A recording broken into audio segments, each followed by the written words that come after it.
Bienvenue à l'Église des Halles d'Amiens, je m'appelle Didier et on va terminer l'étude de la lettre de Paul destinée aux habitants de la ville de Philippe. Et cette étude se concentre sur le texte et concerne une réflexion sur plusieurs semaines d'affilée. On a vu avec Martin la semaine dernière, et ce matin il nous l'a rappelé, que Dieu nous permet d'être dans la joie, de ne pas avoir de soucis pour des motifs qui seraient dérisoires, ou surtout d'exposer nos besoins à Dieu, afin que la paix de Dieu, qui surpasse tout ce qu'on peut concevoir, garde notre cœur et notre pensée sous la protection de Jésus-Christ. Alors, quelques mots sur le contexte. Je reprends des cartes que je vous ai déjà présentées parce que c'est simple et que ça permet de se remémorer à chaque fois pratiquement une grande partie du Nouveau Testament. Et donc Paul part pour son premier voyage en 47 après Jésus-Christ. Il est accompagné par Barnabas et puis du jeune Jean qu'on surnomme Marc, qui les quitte à Perge, alors que Paul et Barnabas regagnent Antioche en Syrie. Là, on est en 49 après Jésus-Christ. Tous ces voyages sont détaillés dans le livre des Actes des Apôtres, donc c'est juste après l'évangile, les évangiles, donc Matthieu, Marc, Luc, Jean, et juste après vous avez les Actes des Apôtres, avec le début du Nouveau Testament et le début de la chrétienté. Alors accompagné par Silas, Paul quitte Antioche en Syrie pour son second voyage. Aux environs de l'année 50, ils sont rejoints par Timothée à Lystre, et après ils se retrouvent avec Luc à Troas. Et puis, c'est l'occasion que Paul va utiliser pour créer l'église de Philippe. Après avoir séjourné 18 mois à Corinthe, Paul se retourne à Antioche en Syrie en 53 après Jésus-Christ. Et Paul entreprend son troisième voyage aux environs de l'année 53 après Jésus-Christ. Il voyage seul, reste 2 ans à Éphèse. À Troas, il est rejoint par des représentants de plusieurs églises qui reviennent avec lui sur le bateau pour Jérusalem avec des dons pour les chrétiens dans le besoin. Donc après son arrestation à Jérusalem et 2 années d'emprisonnement à Césarée, Paul demande à comparaître devant César pour être jugé, puisqu'il est citoyen romain, donc il a cette possibilité. Et il embarque en 59 pour Myre, où il change de bateau, fait naufrage à l'île de Malte. Et c'est sans doute lors de sa détention à Rome qu'il va écrire cette lettre aux Philippiens. Donc on est à peu près dans les années 60 après Jésus-Christ. Voilà globalement l'histoire dans laquelle on se met, c'est le contexte qui est un petit peu compliqué, mais si on ne le met pas en avant, on a parfois du mal à comprendre le lien entre les différentes lettres de Paul. Alors, en ce qui concerne la bibliographie, la traduction vient de la Bible Summer, que j'ai copiée sur des sites comme MCTV ou autres. Il y en a d'autres comme bible.com. Il y en a d'autres qui vous permettent d'avoir plusieurs exemplaires si besoin, plusieurs visions, et puis de comparer les différentes traductions. Je vous conseille l'Atlas de l'étudiant de la Bible qui permet là d'avoir les cartes. C'est un tout petit ouvrage, ça vaut 5-6 euros, mais ça permet d'avoir une vision un peu plus globale. Souvent, à la fin de vos Bibles, vous avez quelques cartes sur les voyages de Rome. Évidemment, pour vérifier si on n'a rien oublié, l'encyclopédie d'Alfred Kuhn. Et puis, l'IBG, j'en parle jamais, mais c'est vrai que je suis quand même pas mal influencé par eux. Donc, voilà en gros ce sur quoi je me suis basé pour travailler aujourd'hui. Et donc, j'ai appris en toutes circonstances à être content avec ce que je fais. C'est dans Philippiens 4, 11, et donc on a vraiment à avoir en tête cette notion dont parlait Martin tout à l'heure, cette notion de bonheur, de joie, et puis on pourra dire 2 mots après sur ce que vous en pensez. Et je peux tout grâce à celui qui me fortifie. Je peux tout grâce à celui qui me fortifie. Si on a vraiment ça au fond de nous, je crois qu'on voit la vie différemment. Si on sait combien Dieu, qui est ce Dieu tout-puissant, créateur, si ce Dieu-là est avec nous, franchement, qu'est-ce qu'on risque? Parce que même si dans notre cursus à nous, la mort est quelque chose de compliqué, comme on en parlait tout à l'heure, c'est aussi la manière de retrouver notre Seigneur. Et donc, on est pris là-dedans entre notre vision purement terrestre, purement humaine, et puis cette éternité avec Dieu que Christ nous a permis d'avoir. Je peux tout grâce à celui qui me fortifie. Alors, On va se le garder dans un coin, on va se mettre ce verset tout en haut, là, pour l'avoir un petit peu en tête, et puis pour s'en souvenir. Donc on va prendre la lettre aux Philippiens, chapitre 4, versets 10 à 23, donc pour ceux qui seraient là depuis pas très longtemps, c'est comme ça qu'on le résume, hein. On prend Philippiens, ça correspond à la lettre aux Philippiens, 4, c'est le chapitre 4, versets 10 à 23, vous retrouvez ici, c'est plus facile pour se retrouver dans les Bibles. Alors je vous propose qu'on lise le texte, c'est pas très long, c'est la fin du livre adressé la lettre adressée aux Philippiens, et puis on va prendre quelques versets et on va les aborder. Alors on commence par les versets 10 à 13. « Je me suis réjoui comme d'une grâce venant du Seigneur, en voyant que votre intérêt pour moi a pu finalement porter de nouveaux fruits. Car cette sollicitude à mon égard, vous l'éprouviez toujours, mais vous n'aviez pas eu l'occasion de la manifester.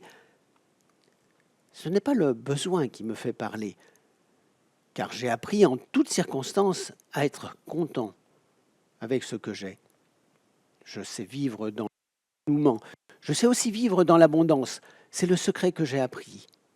M'accommoder à toutes les situations et toutes les circonstances, que je sois rassasié ou que j'ai faim, que je connaisse l'abondance ou que je sois dans le besoin. Je peux tout grâce à celui qui me fortifie. » Donc c'est ce que Paul écrit dans sa lettre à l'église de Philippe aux Philippiens. Paul sait se satisfaire, quelle que soit sa situation, en toutes circonstances. Il sait se contenter de ce qu'il a. Et on voit ces deux mots besoin là qui encadrent un petit passage où il nous dit « Je sais vivre dans le dénuement, je sais vivre dans la simplicité, voire la pauvreté, comme dans l'abondance. » Il sait s'accommoder à toutes les situations et c'est peut-être une sorte de secret du bonheur terrestre, pouvoir s'accommoder, si on prend dans l'aspect matériel et humain, de ce que l'on a. Le vrai bonheur, attention, est en Christ. Et Paul nous rappelle au verset 13, « Je peux tout grâce à celui qui me fortifie. » Cependant, les besoins de Paul ont été une occasion pour les chrétiens de l'église de Philippe de venir en assistance, de l'aider, de l'accompagner, de lui envoyer de l'argent, tout simplement. C'est une grâce, et c'est une grâce qui vient effectivement des Philippiens, mais que Paul ressent comme venant du Seigneur, comme il l'écrit au verset 10. Mais c'est aussi une preuve de la qualité de la relation entre Paul et les Philippiens. Ils accompagnent Paul dans sa mission sans en oublier l'aspect matériel. Alors, j'en profite parce que Jonathan n'est pas là pour aborder le sujet. N'oublions pas, à nous qui sommes dans l'Église, le besoin matériel des missionnaires et des pasteurs, des serviteurs de Christ. Donner à un missionnaire et pour des œuvres dignes de ce nom, c'est donner pour l'accomplissement du plan de Dieu. Et c'est donc donner pour Dieu. Ce passage nous rappelle l'importance des dons et de la participation aux aspects financiers de l'Église et de ses serviteurs. Il est bien évidemment essentiel de prier pour eux, mais ce n'est pas tout. Il faut aussi penser à l'aspect purement matériel lié à leur ministère, en leur apportant de quoi vivre décemment. Alors pour eux et pour leur famille. Alors, je considère, et là c'est strictement personnel, vous pouvez m'allumer si vous voulez, vous pouvez choisir les tomates si vous voulez, je suis prêt à les recevoir, mais j'imagine que si on prend une église d'une dizaine de familles, de personnes, si chacun donne 10% de ses revenus, je ne dis pas des revenus des gens qui sont très limites, hein, on a des tout jeunes, des étudiants, je ne parle pas d'eux. Si on a 10 fois ça, ça fait quasiment un salaire. Si on prend à nouveau 10 fois ça, ça fait les charges. Donc une vingtaine de foyers devraient permettre à un missionnaire, à l'Église, alors il faut voir comment il s'organise au niveau de ses financements autres, mais globalement, une vingtaine de foyers devraient permettre d'avoir une moyenne de salaire identique à l'Église. C'est tout bête, mais si on l'imagine comme ça, on se dit qu'effectivement, je trouve absolument anormal, c'est enregistré, je vais me faire allumer, je suis sûr, je trouve absolument anormal que des pasteurs dans une église n'aient pas un revenu moyen décent qui correspond à la moyenne de l'église. C'est un avis personnel que que je partage avec moi tout seul, si vous voulez, mais je voulais vous en faire part. On reprend le texte maintenant. Comme vous le savez, Philippiens, dans les premiers temps de mon activité pour la cause de l'Évangile, lorsque j'ai quitté la Macédoine, aucune autre église n'est entrée avec moi dans un échange réciproque de dons matériels et spirituels. Vous seul l'avez fait. Pendant mon séjour à Thessalonique, vous m'avez envoyé par 2 fois des dons pour subvenir à mes besoins.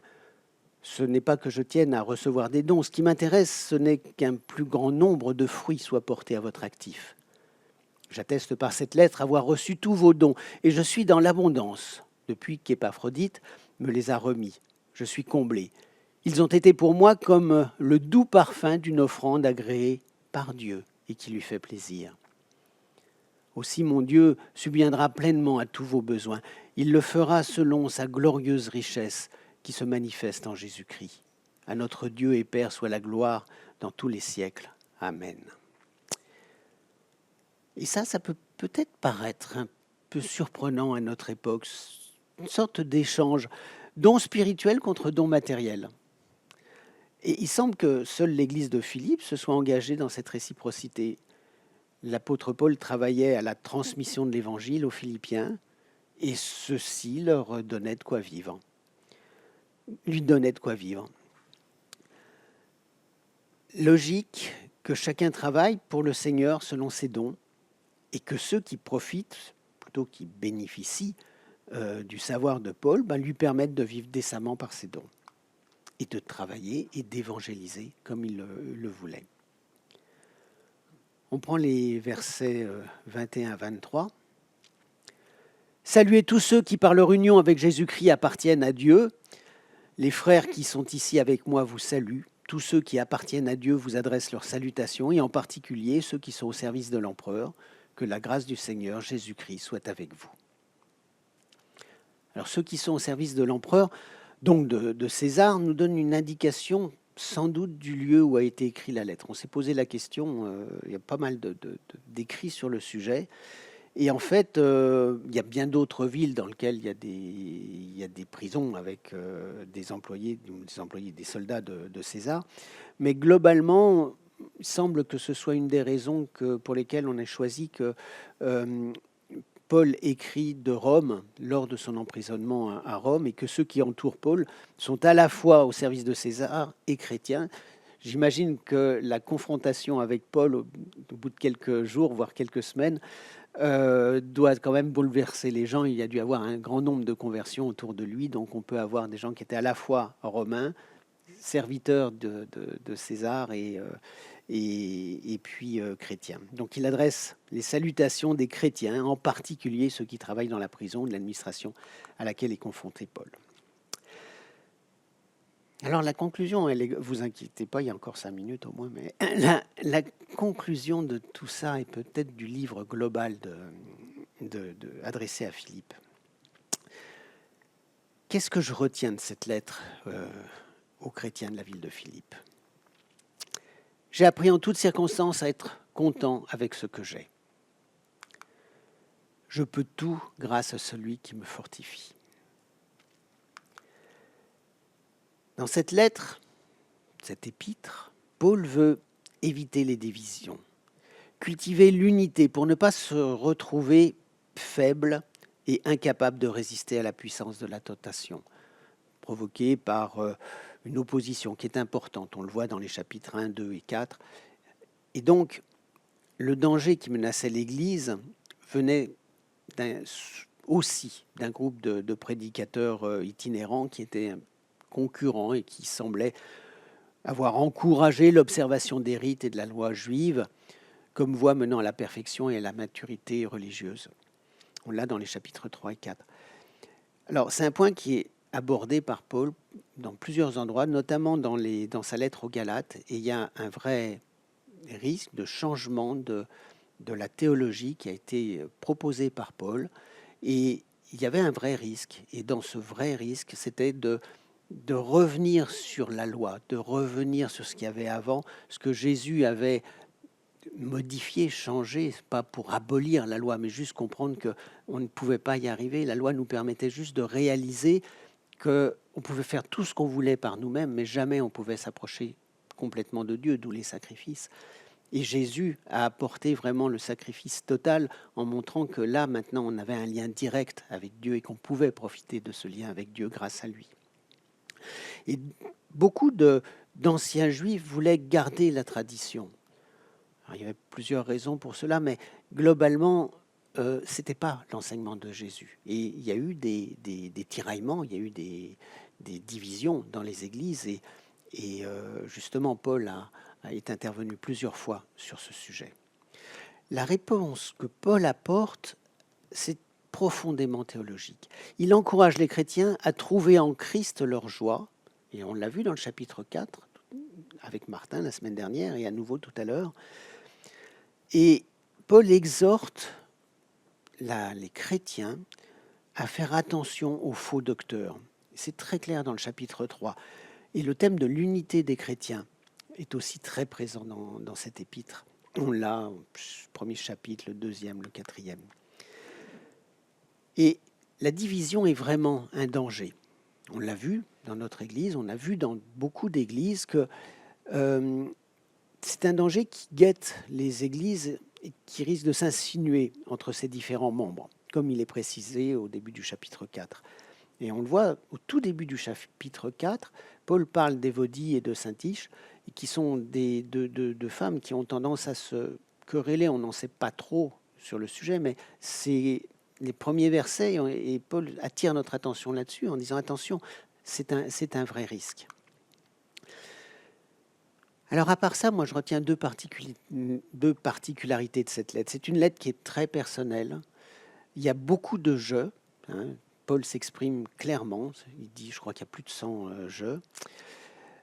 Donc c'est la lettre qui est sans doute la plus personnelle de Paul. Oui, on pourrait aussi rajouter de Corinthiens. Et puis elle est très affectueuse. Et il s'adresse à des gens qui l'aiment bien, qui l'apprécient. Et c'est sûrement la plus joyeuse des lettres de Paul. Alors, pour terminer, je crois qu'il faut aussi avoir en tête que la lettre aux Philippiens, c'est un hommage à l'attitude de l'apôtre à l'égard de ses propres souffrances. Par la grâce de Dieu, il peut se réjouir malgré la situation dans laquelle il est. Alors, il y a des circonstances qui sont éprouvantes. On sait qu'il a une maladie, on a du mal à imaginer ce que c'est, mais bon, il y a une maladie qui est très claire, qu'il nous décrit comme quelque chose de lourd. Il y a sa captivité, il y a le jugement qui est imminent, et son appel constant à la joie. Tu nous disais combien? 12. Moi, j'ai noté 14. Ça doit être pareil. Ça va. Et c'est une des particularités de sa lettre. Et ça, c'est quelque chose qui est important.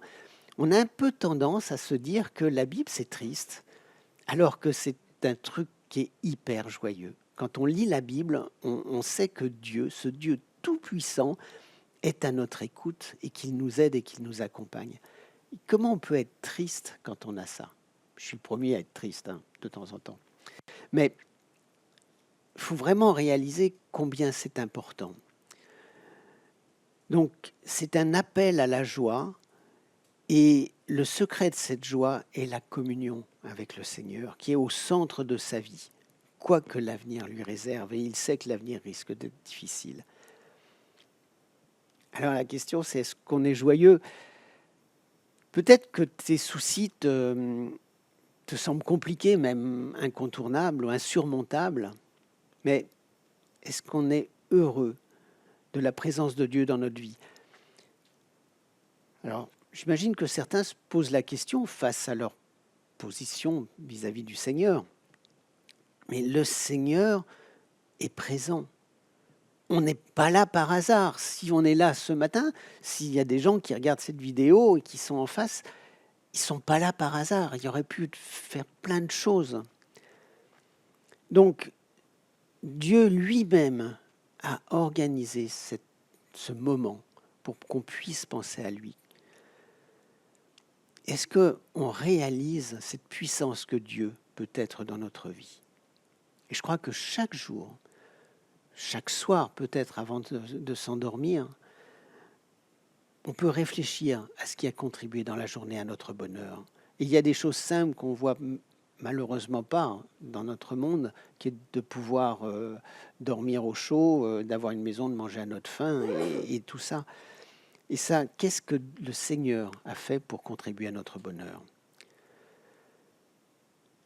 Alors, il nous tend la main. Dieu existe clairement dans nos vies. Il nous tend la main, il faut juste l'accepter. Alors, peut-être que tu l'as accepté il y a très longtemps, dans plusieurs décennies, peut-être quelques semaines, mais il faut vraiment réaliser que ce Dieu tout-puissant, créateur, est avec nous, avec toi, et il t'aime. Au point d'être mort à ta place, même bien avant que tu le connaisses, et le reconnaisses comme Seigneur.